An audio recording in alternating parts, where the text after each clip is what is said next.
প্রেম জাগলে থাকার পরে রোদেও জাগে আর কি। অবশ্যই পেলে তো ভালোই লাগে, পুরস্কার পাওয়া পেলে তো সবাই ভালো লাগে, আবার দিতেও ভালো লাগে যে আমি একজনকে সম্মান করছি, সম্মানিত করছি। দুটাই, পেলেও ভালো লাগে, দিতেও ভালো লাগে। আপু যদি একটু রিসেন্ট জানতে চাই যে কিছুদিন আগে আপনাদের আরেকজন সহশিল্পী অঞ্জনা আপু আমাদের ছেড়ে চলে গেছে, তারপর কবিতা চলে গেছে। আহ, তাদের সাথে কাটানো স্মৃতিটা বা অঞ্জনা আপুকে নিয়ে তো অনেক কথাবার্তা হচ্ছে, আপনি সেটার স্বয়ং সবকিছু জানেন, যদি কিছু বলতে চান। প্রথম কথা বলবো যে অঞ্জনাদির মৃত্যুটা আসলেই মেনে নিতে পারি না। সত্যি কথা বলি, এটা কথার কথা না যে উনি মরতে তো হবেই, যখন পৃথিবীতে এসেছি সবাইকে আমাদের যেতে হবে। তবে অঞ্জনাদির ব্যাপারটা মনে হয়েছে যেন ব্যাপারটা আসলে আমি কি বলবো, এই ভাষা দিয়ে কথা দিয়ে আমি বোঝাতে পারবো না।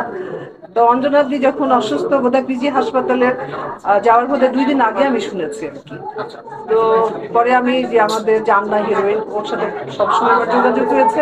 2 দিন পরে আপনার পিজিতে আপনার তাকে ট্রান্সফার করা হয়েছে। তারপর তারপর তো আপনারা সবাই জানেন যে চলে গেলেন। আমি সঙ্গে সঙ্গে রাত্রেবেলায় কিন্তু আমি পিজিতে গেছি, এটা মানতেই পারিনি, ভাবতেও পারিনি যে অঞ্জনা যে এত প্রাণ চঞ্চল একটা শিশু সুন্দর একটা মানুষ এত তাড়াতাড়ি মনে করেন ছেড়ে চলে গেল।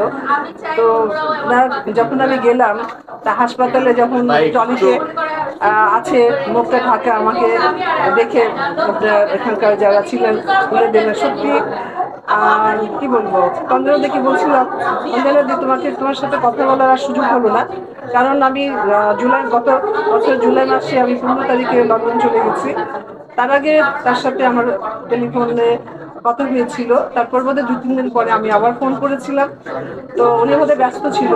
তবে একটা কথা কি জানেন, উনি, আমি যদি ফোন করতাম মিস করলে কিন্তু একটু পরেই বা 1 ঘন্টা পরে উনি ফোন করতেন, সরি সরি সরি আমার ভুল হয়ে গেছে, বা আমি ব্যস্ত ছিলাম, বা দেখি নেই। হ্যাঁ, তাই বলতো অঞ্জনাদি কোনো বিষয় না।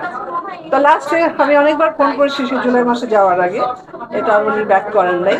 হয়তো উনি ব্যস্ত ছিলেন কি কারণ আমি জানি না, কিন্তু এই স্বভাবটা ওনার কখনোই ছিল না। তো কি বলবো, এটা ভাষা দিয়ে কথা দিয়ে আমি বর্ণনা করতে পারবো না। যে ওনার মৃত্যুটা আসলে মেনে নিতে পারি না, তারপরেও চলে গেছে মানতে হয়। তবে উনি সরাসরি হয়তো চলে গেছে, কিন্তু তার এই যে চলচ্চিত্রের এই যে ওনার কর্মকাণ্ডগুলো রেখে গেছে, আমি মনে করি বাংলা চলচ্চিত্র প্রেমীরা তার মনে রাখবে, তাদের মাঝে সে বেঁচে থাকবে।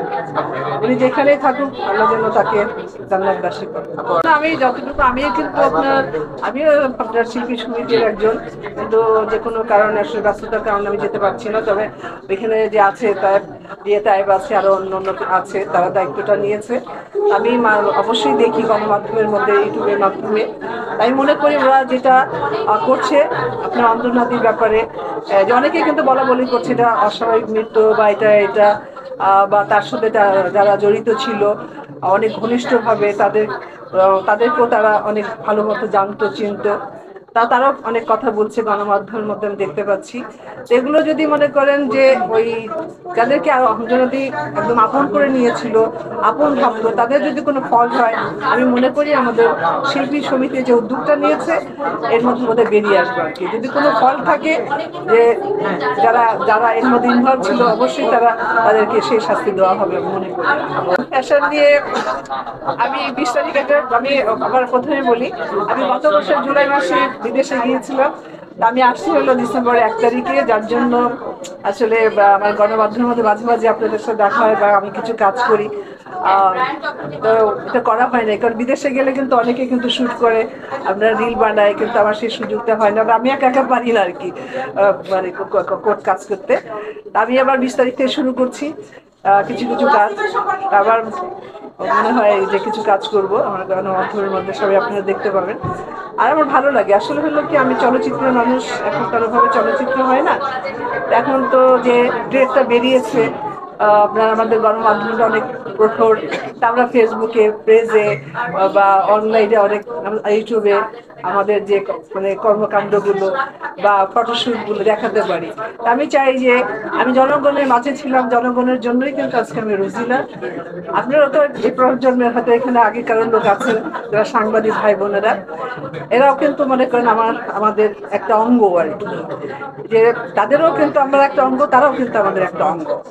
তো সব মিলিয়ে কিন্তু আমি মনে করেন যে চাই যে জনগণের মাঝেই, আপনাদের মাঝেই বেঁচে থাকতে। চেষ্টা করবো অবশ্যই। আমি 20 তারিখে কিছু শুট করছি ভালোবাসা দিবসের জন্য। রইল অনেক অনেক শুভেচ্ছা। তবে ভালোবাসাটা একদিনের জন্য নয়, প্রতিদিন প্রতিক্ষণের জন্য ভালোবাসা। তবে আমরা একটা দিনক্ষণ মেনে নিয়েছি, সেদিনটা আমরা হয়তো ওভাবে প্রকাশ করি। তবে সেদিনটার জন্য রইল সবার প্রতি অনেক অনেক শুভেচ্ছা, ভালোবাসা প্রতিদিনের, প্রতিক্ষণের, প্রতি সময়ে। ভালোবাসা কখনো দিনক্ষণ মানে না, হাঁটা পড়া রোদের মধ্যে ভালোবাসা করা যায় আর কি। এই কথাটা বলেছিল আমাদের ভারত ভাই। হ্যাঁ, এটা বলি আমাদের আগে তো পত্র পত্রিকা ছিল, চিত্রালী বোধহয় যা ওনার জার্নালিস্টে প্রশ্ন করেছে, তখন আমাদের হিরোইনদের একটা প্রশ্ন করেছিল আপনাদের প্রেমের ভাবটা কখন জাগে। আমরা এক এক সময় আমরা এক একজন এক একটা বলেছি, এই টিপটিপ করে বৃষ্টি হচ্ছে, বা আপনার জ্যোৎস্নারা, বা লং ড্রাইভিং করছি, বৃষ্টি, চতুর্দিকে ঘাস, চতুর্দিকে বাগান। তো ফারুক ভাইয়ের কথা আসলে মনে পড়ে। উনি বলেছিল যে প্রেম জাগলে থাকা পরে রোদেও জাগে আর কি। এটাই।